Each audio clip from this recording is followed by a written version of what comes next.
esta ocasión toca remontarnos a la antigüedad para hablar de Hiperbórea, que en la mitología griega era la tierra situada en el extremo norte del mundo conocido y era tan remota que se considera incluso que era el lugar desde donde procedía el viento del norte. Allí vivía una raza legendaria conocida como los hiperbóreos, que adoraban al dios del sol Apolo. Hiperbórea se consideraba un paraíso terrenal de eterna juventud y abundancia, pero era tan inaccesible para el común de los mortales que los griegos creían que solo héroes semidivinos como Hércules podían visitarla. Hiperbórea aparece en muchas leyendas griegas, normalmente para explicar la inexplicable aparición o desaparición de figuras y objetos legendarios. El origen histórico de los hiperbóreos bien pudo estar en los pueblos que habitaban al norte del Mar Negro o en los celtas de la Edad de Hierro que vivían a orillas del Danubio y que, como sabemos, mantenían contactos comerciales con las culturas mediterráneas al menos desde el siglo VI a.C.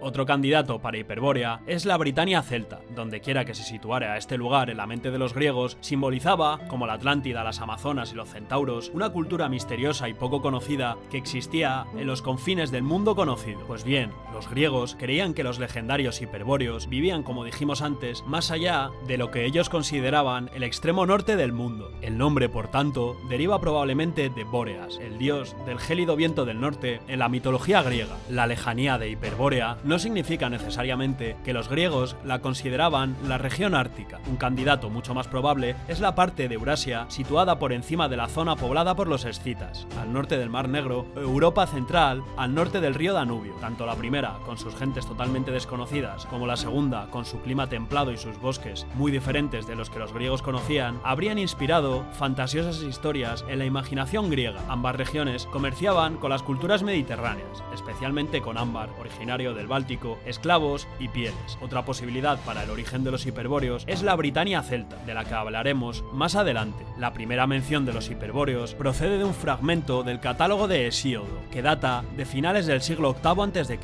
Otra fuente temprana es la del escritor griego Píndaro, que en sus odas píticas señala que Apolo vivía algunas partes del año en la tierra de los hiperbóreos, concretamente los meses de invierno, y describe este lugar como una especie de paraíso de eterna juventud y abundancia. En una oda olímpica, Píndaro cuenta cómo Hércules visitó a los hiperbóreos después de perseguir a una cierva a través del Danubio y cómo trajo desde allí los olivos que plantó en el emplazamiento de Olimpia para preparar los primeros Juegos Olímpicos. En las historias del escritor griego Heródoto se describe a los pueblos que viven en las tierras desconocidas al norte del Mar Negro, pero se desconoce la ubicación exacta de los Sisedones y los Arimaspios, dos tribus que supuestamente vivían en esa región. Heródoto se explaya sobre los hiperbóreos así: sobre los hiperbóreos ni los escitas ni ningún otro habitante de esta región tienen nada que decir, excepto quizás los sisedones, pero supongo que tampoco dicen nada sobre ellos, ya que si lo hicieran, los escitas lo repetirían, igual que hacen con el relato de los hombres tuertos de los sisedones. Esto, como veréis, es bastante extraño, pero afortunadamente Heródoto describe a un grupo que sí parece conocer a los hiperbóreos. Estos son los habitantes de la isla sagrada de Delos en las islas Cícladas griegas. No por casualidad, el lugar de nacimiento de Apolo en la mitología griega y el emplazamiento de un importante santuario para este dios. Heródoto continúa diciendo que los jóvenes de Delos siguen cortándose el pelo en honor a las vírgenes hiperbóreas que habían muerto en su misión. Todo el tono de Heródoto con respecto a Hiperbórea es bastante escéptico y concluye su breve tratamiento de ellos con el siguiente comentario: si realmente hay hiperbóreos, entonces también hay hipernotios, siendo los hipernotios los pueblos que viven al sur del extremo sur conocido por los griegos. Curiosamente, a pesar de la desaparición de la raza al encontrarse con la mirada pétrea de Medusa en la oda de Píndaro, algunos griegos creían que el último lugar de descanso de los hiperbóreos era la isla de Delos. Tal asociación pudo deberse a una confusión del relato de Heródoto sobre los embajadores hiperbóreos, o se creó para aumentar el prestigio de Delos y mejorar su posición frente a su gran rival como principal lugar religioso panhelénico. La relación de los hiperbóreos con Delos también se menciona en Axioco, una obra que suele atribuirse a Platón, pero que los eruditos modernos consideran que no fue escrita por el filósofo griego. El texto afirma que las ninfas Opis y Ecaerge llevaron a Delos unas tablas de bronce de Hiperbórea que describían el viaje del alma tras la muerte al inframundo. Heródoto también menciona un par de nombres similares, Opis y Arge, las dos primeras vírgenes hiperbóreas que llevan ofrendas a Delos según la mitología. Los hiperbóreos aparecen en otra leyenda, esta vez relacionada con Creso, el rey de Lidia del siglo VI a.C.,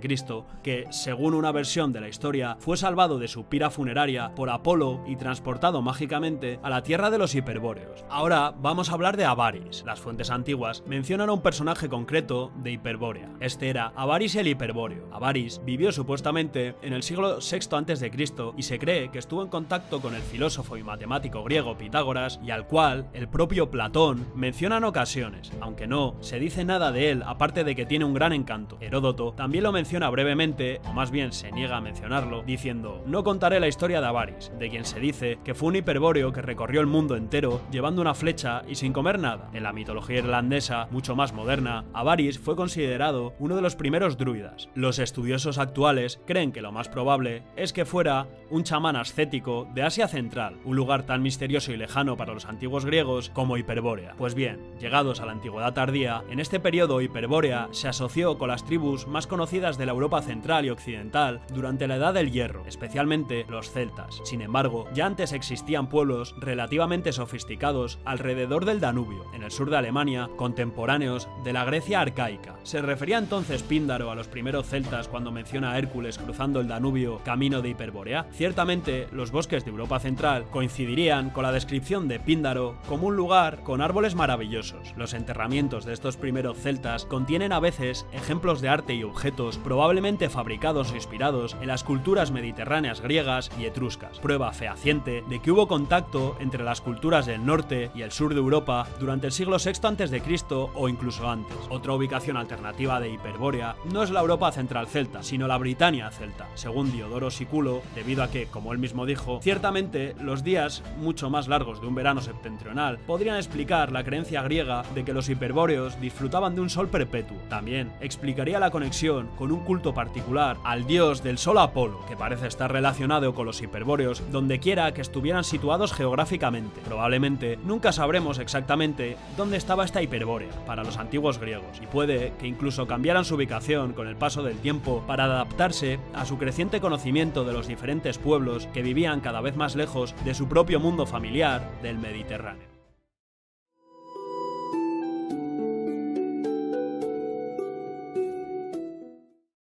En esta ocasión, toca hablar de la tierra mítica, o mejor dicho, intratierra, conocida como Agartha, también conocida como Shambhala o Shangri-La. Este lugar es un reino legendario que se dice está situado dentro de la Tierra Hueca en el núcleo del planeta, habitado por una antigua civilización conocida como los Agarthianos. Este lugar está relacionado con la creencia en una tierra hueca y en un mundo intraterrestrial, y es un tema muy popular en el esoterismo. Supuestamente hay varias entradas a esta ciudad subterránea, algunas de las cuales son pozos de entrada y salida de energía, incluyendo Kentucky Mammoth Cave en los Estados Unidos, el enigmático Triángulo de las Bermudas, la Unión Soviética y, curiosamente, una es la cordillera del Himalaya en el Tíbet, que supuestamente está custodiada por los monjes hindúes. Alexandre Saint-Yves d'Alveidre, un ocultista francés del siglo XIX, publicó su primer relato sobre Agartha, afirmando que este mundo será accesible para toda la humanidad, pero solo cuando el mundo de la superficie alcance un equilibrio espiritual.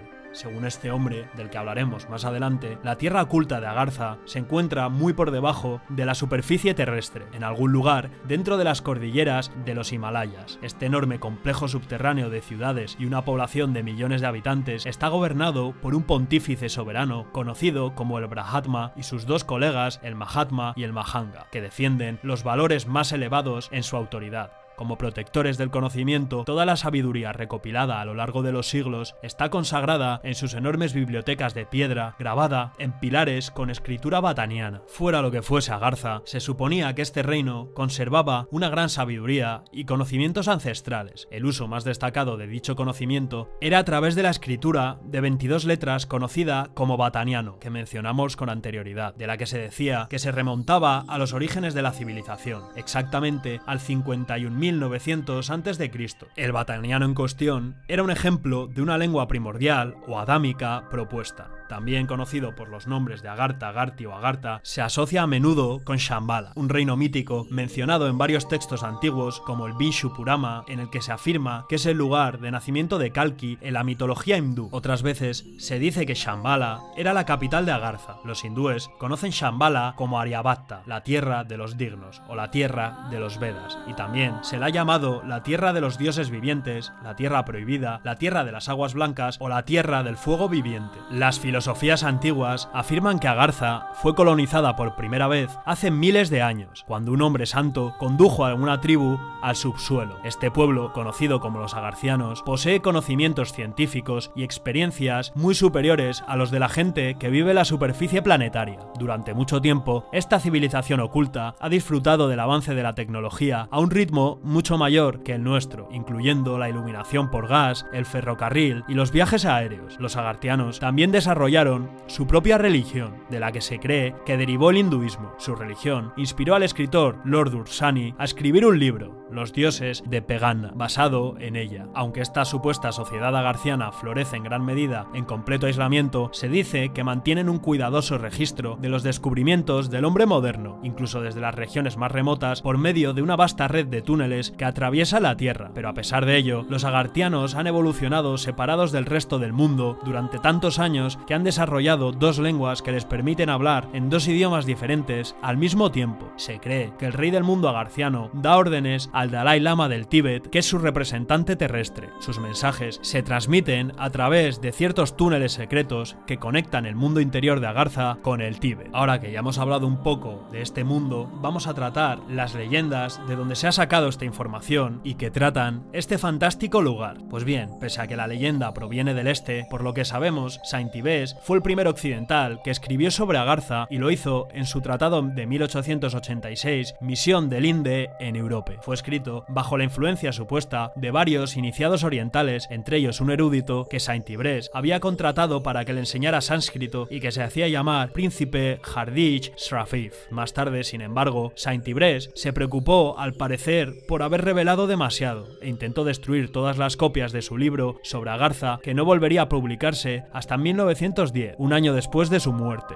Aunque el gabacho fue el primer occidental que escribió sobre Agartha, no sería el último. En 1908, antes de la reedición de Mission de Inde de Europe de Saint-Yves, el escritor estadounidense Willis George Emerson publicó The Smoky God, que pretendía ser un relato verídico de un marinero noruego llamado Olaf Jansen que atravesó una entrada a la Tierra Hueca en el Polo Norte y vivió entre sus habitantes durante 2 años. En realidad, el dios humeante no llama Agartha o Shambhala al lugar que visita el ficticio Jansen, pero escritores posteriores han asignado ese nombre al reino de la Tierra Hueca descrito en el libro de Emerson, que este confunde con el jardín del Edén original. Alrededor de este mundo también han surgido una serie de teorías, como que tras el final de la Primera Guerra Mundial, ocultistas alemanes como los de la sociedad Dule nazi empezaron a incorporar a sus ideas una variedad de creencias y tradiciones dispares, entre ellas las historias de Agartha. Sin embargo, no fueron ni mucho menos los primeros en hacerlo. Los miembros de la sociedad Dule se basaban en gran medida en ocultistas anteriores, como Madame Blavatsky y su sociedad teosófica, que habían utilizado ideas sobre Shambhala y otras teorías de la Tierra Hueca en sus enseñanzas. De hecho, hay historias difíciles de corroborar, pero a menudo repetidas, de que las fuerzas nazis se tomaron sus ideas ocultistas tan en serio como para hacer cosas como utilizar la teoría de la Tierra Hueca para intentar localizar la ubicación de los barcos británicos o apuntar los misiles V1 durante la Segunda Guerra Mundial. Es en parte a través de este tipo de ocultistas que Agartha y Shambhala se asocian entre sí y con la teoría de la Tierra Hueca en general. De hecho, al menos un mapa muy conocido y a menudo reproducido que pretende mostrar el interior de la Tierra y sus diversas entradas a los túneles describe toda la Tierra como llamada Agartha, a la que también llama la Tierra de las razas avanzadas, e identifica su capital como Shambhala. Aunque hablamos de Saint-Yves por sus escritos sobre Agartha, quizás se le conozca mejor hoy como el creador de la idea de la sinarquía, un estilo filosófico-político que en los años transcurridos desde que él lo acuñó ha llegado a referirse a menudo al gobierno de una élite secreta o estado profundo que gobierna el mundo. Esto se debe en parte a los propios escritos de Saint-Yves, que creía que en Agartha existía un gobierno mundial sinarquista o había existido en algún momento y eran ellos quienes dominaban el mundo terrenal.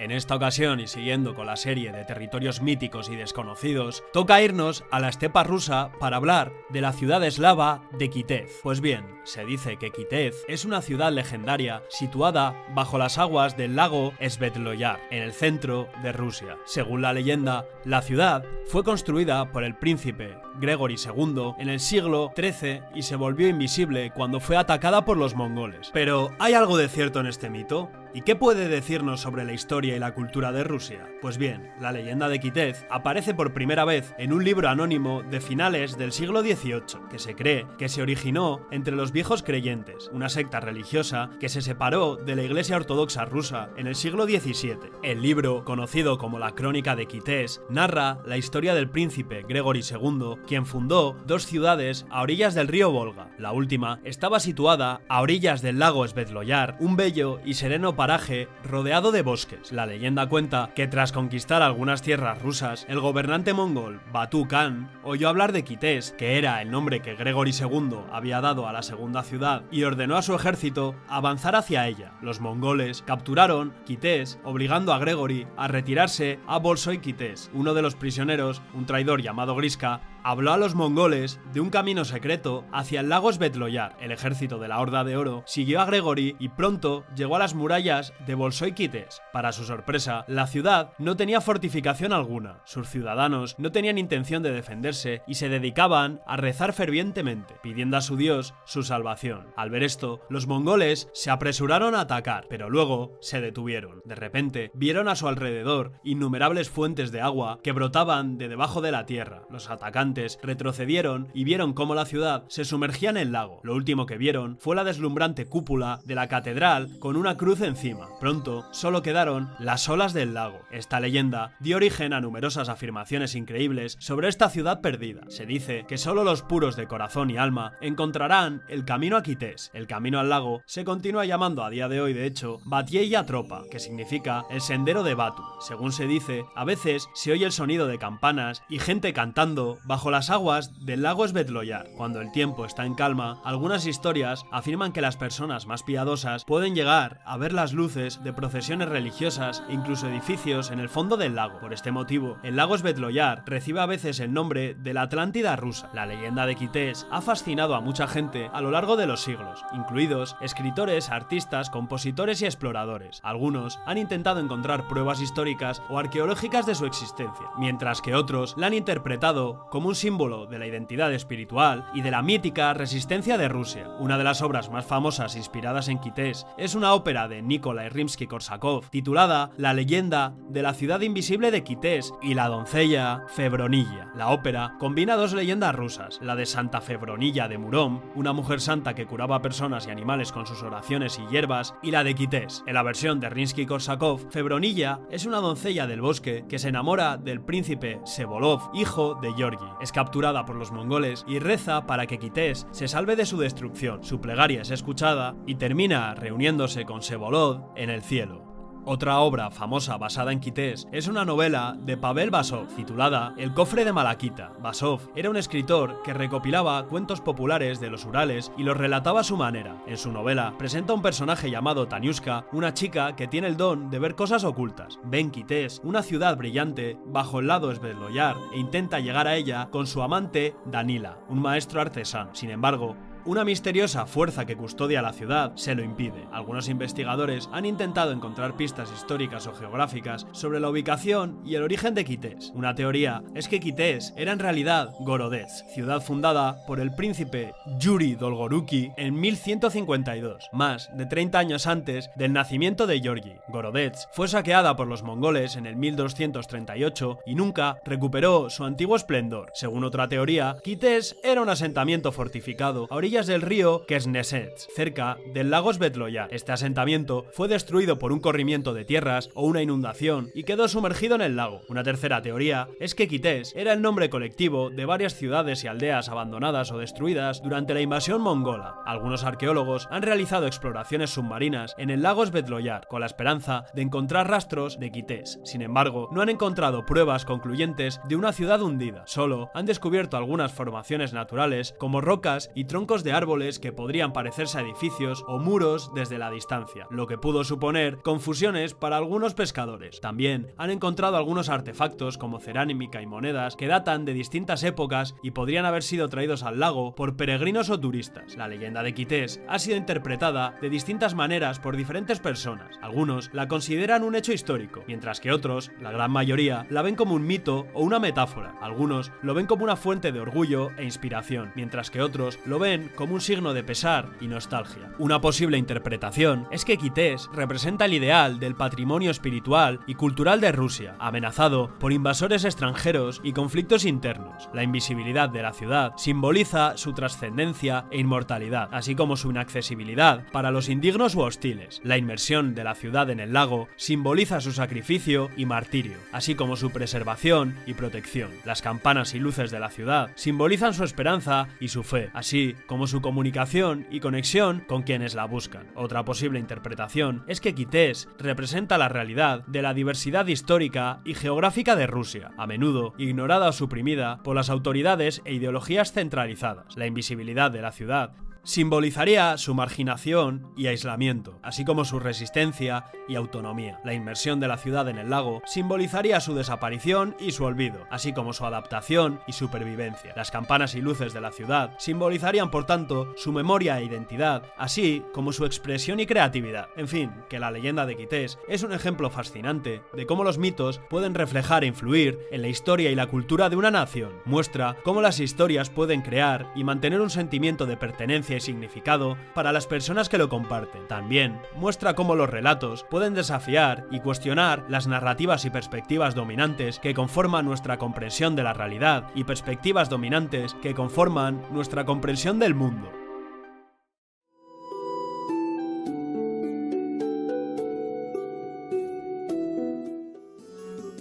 Pues bien, continuando con la serie de lugares míticos y desconocidos, hoy toca hablar de la ciudad de los Césares. Pues bien, cuenta la leyenda que la escarpada tierra de la Patagonia, en la franja más meridional del continente americano, en la actual Argentina, albergaba un reino perdido hacía mucho tiempo, conocido como la ciudad de los Césares. Como muchas de las historias de misteriosas ciudades antiguas en América, no hay pruebas sustanciales de que este lugar existiera. La ciudad de los Césares recibe muchos otros nombres, como la ciudad de la Patagonia, la ciudad errante, Trapalandia o Trapananda, Linlin o Elín. Cuando Sudamérica estaba siendo colonizada por los españoles y portugueses, los rumores sobre esta ciudad se extendieron por todas partes, al igual que las muchas historias de ciudades fantásticas de Sudamérica que surgieron en la época, como El Dorado o la ciudad perdida de Zeta. Los conquistadores estaban ansiosos por localizar esta civilización, ya que se decía que albergaba inmensas riquezas cargadas con oro, plata y diamantes. No está claro dónde comenzó a escucharse hablar de este rumor. El mito de la ciudad de los Césares se atribuye, a veces, a Sebastián Cabot, un explorador veneciano que viajó a Sudamérica, aunque también se dice que otros destacados exploradores de la época, como el británico Sir Walter Raleigh, fueron los primeros creyentes en este mito. Según un relato, la ciudad fue fundada por marineros españoles que naufragaron en la escarpada costa patagónica, mientras que otra fantasiosa historia sugiere que fue fundada por romanos que huyeron en medio del caos tras el asesinato de Julio César. Uno de los intentos más notables de encontrar la ciudad fue el del padre José García Alsúe, un misionero jesuita que exploró la actual región chilena de Aysén en 1766. Aunque los relatos de su viaje son escasos, es seguro decir que terminó en fracaso. Recordada como una ciudad increíblemente rica, la ciudad de los Césares de la Patagonia ha sido descrita como repleta de oro y piedras preciosas. Esta ciudad imaginaria estaba dotada de edificios con techos de plata, iglesias y torres, de jaspe y campanas de oro, cuyos habitantes, retirados de todo trato exterior, poseían todo lo que se imaginaba delicioso. Escribió Francisco Astaburuaga Cienfuegos en su Diccionario Geográfico de la República de Chile en el 1899. En algunos relatos, la ciudad de los Césares se describe incluso como el hogar de una raza legendaria, a veces descrita como gigantes blancos de aspecto europeo. En el Atlas Fantasma de Grete Smith, Lies and Blooders on Maps, Brooke Hitchin describe el caso de un libro publicado anónimamente en 1764. Esta novela incluía 9 cartas supuestamente escritas a principios del siglo XVII en las que se describía a un pueblo conocido como los Césares que existía existía en el grado 43 o 44 de latitud sur. Aunque las cartas citadas fueron completamente inventadas por un escocés llamado James Burke, el libro se inspiró en la leyenda original de la ciudad de los Césares. Pero, ¿de dónde procede realmente la historia de esta mítica ciudad perdida? Al igual que la Atlántida, parece que la ciudad de los Césares es poco más que un cuento chino alimentado por malentendidos y falta de comunicación. Sin embargo, una serie de avances tecnológicos recientes están empezando a cuestionar las viejas suposiciones sobre las culturas precolombinas y sugieren que Sudamérica estaba llena de asentamientos importantes antes de la llegada de los europeos. Una de las herramientas más importantes es el LIDAR, un método de teledetección que utiliza la luz en forma de láser pulsado que al inspeccionar grandes extensiones de terreno desde un helicóptero o un avión, las imágenes que éste es capaz de escudriñar a través de la densa maleza de la selva tropical pueden revelar rastros de ruinas construidas por el hombre que yacen debajo. Por ejemplo, los arqueólogos han utilizado esta tecnología para descubrir las ruinas de una antigua metrópolis maya escondida en el norte de Guatemala, que llegó a tener unos 60.000 habitantes y cientos de casas, palacios, murallas, calzadas y carreteras. Nada de esto quiere decir que la ciudad de los Césares sea real, ni que sus ruinas puedan seguir ocultas en las profundidades de la Patagonia. Sin embargo, se insinúa que los tramos meridionales del continente americano albergan numerosas ciudades que se han perdido en el tiempo. Quizá los primeros europeos que pisaron estas tierras, en medio de la ignorancia y el desconcierto, confundieron estas ruinas con los restos perdidos de una ciudad mística.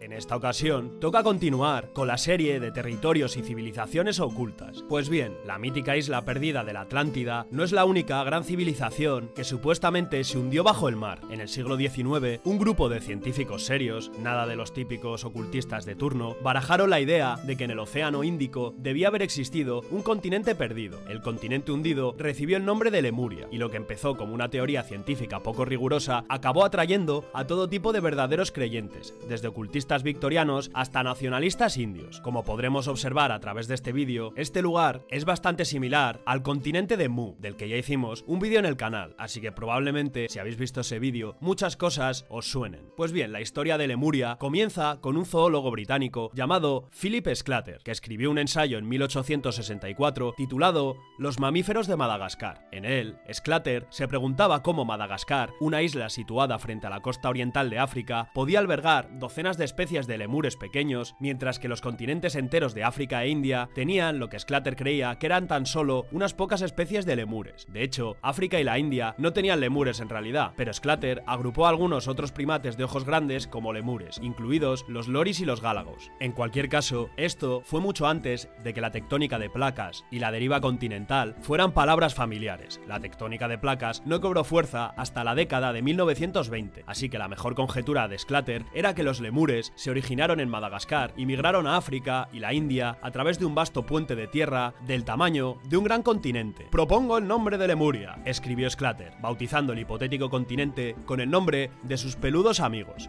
Durante la época victoriana, los puentes terrestres aparecían por todas partes, afirmaba Sumanti Ramaswamy, profesora de Historia de la Universidad de Duke y autora de La Tierra Perdida de Lemuria. También dice que tanto geólogos como geógrafos y biólogos intentaban explicar las similitudes en las formaciones rocosas y las similitudes en todo tipo de flora y fauna a lo largo de todo el mundo, argumentando que solía haber este tipo de puentes terrestres o continentes hundidos en más lugares del mundo. Como todos sabréis, Darwin publicó El origen de las especies en 1859, y para quienes aceptaban su controvertida teoría de la selección natural, había una pregunta candente: ¿dónde y cuándo surgió por primera vez la raza humana? En un popular libro llamado Historia de la Creación, un influente biólogo alemán llamado Ernst Haeckel defendía sus propias teorías de la evolución y nombraba el continente perdido de Lemuria de Sclater como la probable cuna de la humanidad. Según Haeckel, había 12 variedades de hombres, y los primeros humanos que evolucionaron a partir de antiguos primates lo hicieron en Lemuria, y desde allí se extendieron por todo el planeta. El probable hogar primigenio o paraíso se supone aquí que es Lemuria, escribió Haeckel en 1870, un continente tropical que en la actualidad se encuentra muy por debajo del nivel del Océano Índico, cuya existencia anterior en el periodo terciario parece muy probable a partir de numerosos hechos de la geografía animal y vegetal, dijo. Cabe señalar que Darwin no era precisamente un fanático de los puentes terrestres y los continentes hundidos. Una vez escribió una carta a Charles Lyell, un destacado geólogo, que promovía la idea de que los continentes continentes se hundían y resurgían rutinariamente,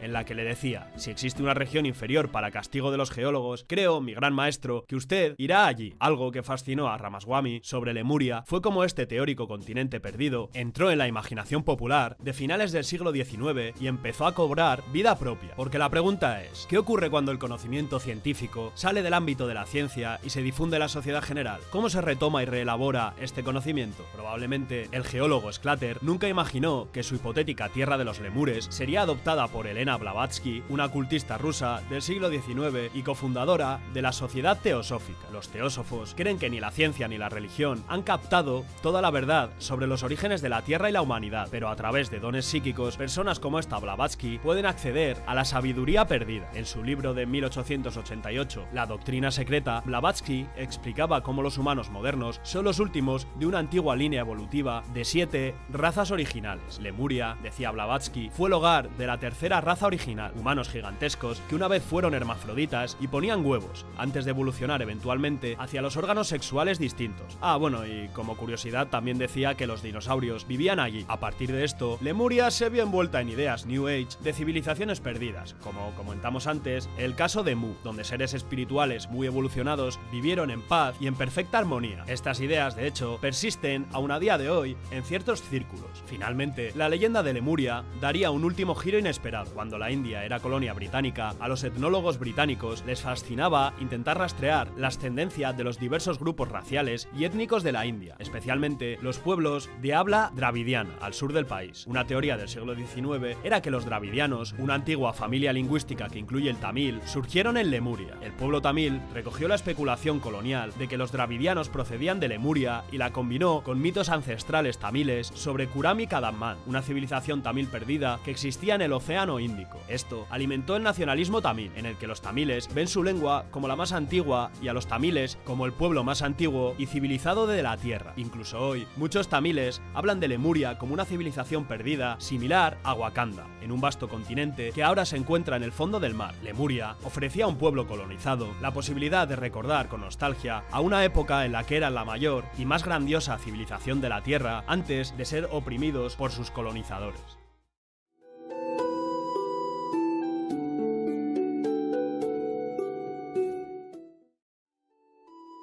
En esta ocasión, y para terminar la serie de civilizaciones ocultas y misteriosas, toca tratar la más conocida y estudiada de todas ellas, la ciudad sumergida de la Atlántida. Pues bien, la Atlántida se ha convertido en un tema tabú en muchos círculos académicos al ser considerado un tema pseudocientífico o malinterpretado de los diálogos de Platón. Platón fue un filósofo griego de Atenas, en la antigua Grecia, que vivió durante el periodo clásico, entre los siglos V y IV a.C. Platón fue alumno de Sócrates y profesor de Aristóteles, y se le atribuye la fundación de la escuela de pensamiento platonista y de su propia academia, la primera institución de enseñanza superior del mundo occidental. Platón presentó por primera vez la Atlántida en el Timeo, un monólogo de Timeo, de Locri, un personaje que aparece como filósofo y rico aristócrata de la colonia griega de Locroi Epicéfiro. La erudición moderna tiende a descartar la historicidad de Timeo, considerándolo una construcción literaria de Platón a partir de rasgos característicos de los pitagóricos. Los protagonistas de este diálogo son Sócrates, el filósofo griego, Hermócrates, un antiguo general de Siracusa, Critias, un alumno de Sócrates y escritor ateniense, y el propio Timeo. El diálogo comienza con un relato sobre la creación del universo y las civilizaciones antiguas, en el que Sócrates reflexiona sobre su estado ideal descrito en la República de Platón, un diálogo socrático escrito en el año 375 a.C.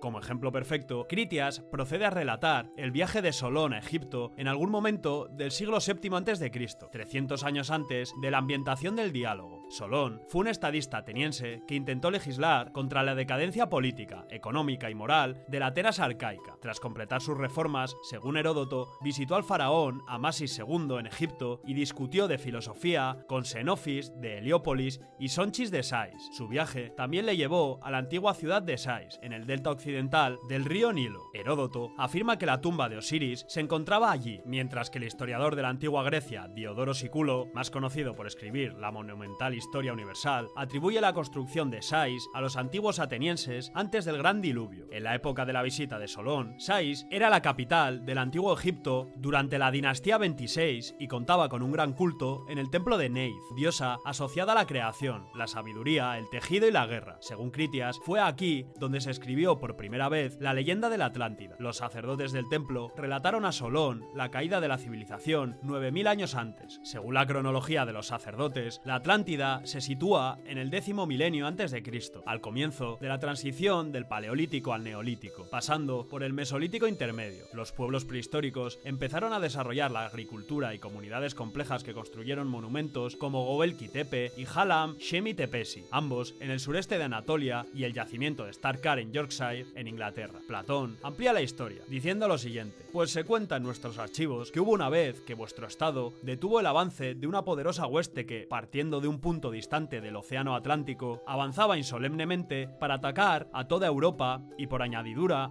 a Asia. Porque, como ya sabéis, el océano era navegable en aquella época, ya que frente a la boca, que vosotros los griegos llamáis, como decís, los pilares de Heracles, había una isla que era más grande que Libia y Asia juntas, y los viajeros de entonces podían cruzar de ella a las otras islas y de las islas a todo el continente situado frente a ellas, que abarcaba un verdadero océano. Porque todo lo que tenemos aquí, dentro de la boca de la que hablamos, es evidentemente un puerto con una entrada estrecha, pero aquello de allá es un verdadero océano y la tierra que lo rodea puede ser llamada con razón, en el sentido más completo y verdadero, un continente. Ahora bien, en esta isla de la Atlántida existía una confederación de reyes de gran y maravilloso poder, que dominaba toda la isla y también muchas otras islas y partes del continente, y además su dominio llegaba hasta las zonas de Libia y Egipto. Terminó Platón. El Critias, otro de los diálogos de Platón, a menudo combinado con el Timeo, vuelve a presentar a Timeo, Critias, Sócrates y Hermócrates, y describe con detalle la ciudad antigua, el paisaje, la fauna y la flora, así como la estructura de la sociedad y los medios del gobierno. Critias habla de una época antigua en la que las regiones del mundo estaban divididas entre los dioses. La Atlántida estaba situada dentro de los dominios de Poseidón, donde éste se enamoró de una joven mortal llamada Cleito y le dio muchos hijos, el primero de los cuales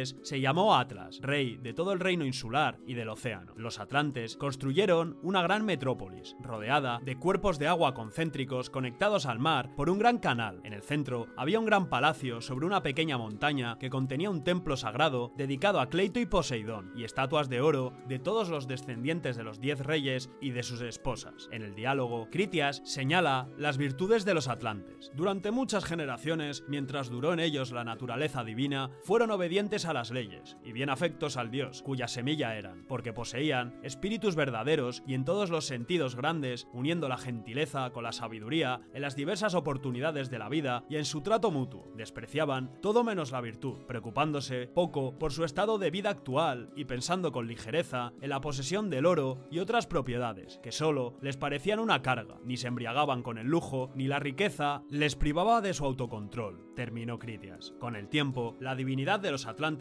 pasó a la corrupción de la naturaleza humana que Zeus pretendía castigar. Critias explica lo siguiente: Zeus, el dios de los dioses, que gobierna de acuerdo con la ley y es capaz de ver en tales cosas, percibiendo que una raza honorable estaba en una situación lamentable y queriendo infligir un castigo sobre ellos para que pudieran ser castigados y mejorar, reunió a todos los dioses en su más sagrada morada, que, estando situada en el centro del mundo, contempla todas las cosas creadas por el hombre. A partir de aquí, el resto del diálogo está incompleto, pero los acontecimientos descritos anteriormente por Critias afirman que el continente sufrió una serie de grandes terremotos y se hundió bajo el mar. En los años que siguieron al diálogo, muchos escritores antiguos como Genócrates consideraron que la historia de la Atlántida era un hecho histórico, pero algunos vieron la obra de Platón como un mito ficticio o metafórico. A pesar de su escasa importancia en el conjunto de la obra de Platón, la historia de la Atlántida ha tenido un impacto considerable en la literatura. El aspecto alegórico de la Atlántida se recogió en las obras utópicas de varios escritores del Renacimiento, como La Nueva Atlántida de Francis Bacon en 1626 y La Utopía de Tomás Moro en 1516. Los intentos actuales de asociar la Atlántida con yacimientos arqueológicos sitúan principalmente la civilización en el Mediterráneo o cerca de él, con lugares propuestos como Cerdeña, Creta Creta, Sicilia, Chipre, el sur de España, Malta, Turquía, Israel, el noroeste de África, Creta y Santorini. De hecho, esta última es el paralelo más interesante, ya que se sabe que en la isla hubo una ciudad cicládica de la Edad del Bronce llamada Akrotiri, que surgió como centro comercial durante el tercer milenio antes de Cristo. La ciudad tenía edificios de varias plantas ricamente decorados que utilizaban un avanzado sistema de alcantarillado, anterior a muchas civilizaciones contemporáneas hasta los romanos. Esta ciudad fue destruida por la erupción de un volcán en algún momento de los siglos XVII